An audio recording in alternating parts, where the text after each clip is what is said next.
Hello everyone and welcome to Vlinkoz channel. In today's video, I will show you how to resolve the issue when you are unable to map a network drive in your Windows machine with the error code 0x80070043. And now let's get started.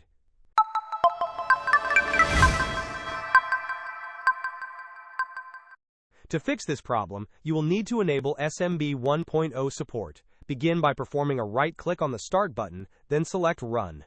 In the Run window, type appwiz.cpl and press Enter or click OK. This action will open the Programs and Features window. Within this window, locate and click on the option that says Turn Windows Features on or off.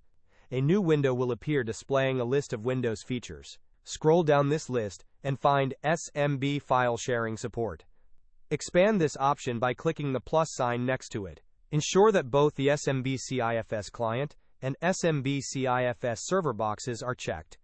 After making these selections, click OK. Windows will then proceed to install the necessary SMB 1.0 client components. It is important to note that you will need to repeat these same steps on both the server and the client machines if they are separate.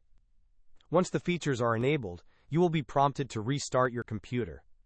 After your computer has restarted, you should find that you are now able to map network drives successfully. Hope this was helpful. Don't forget to like and subscribe if you enjoyed. As always, thanks for watching, and I will see you in the next video.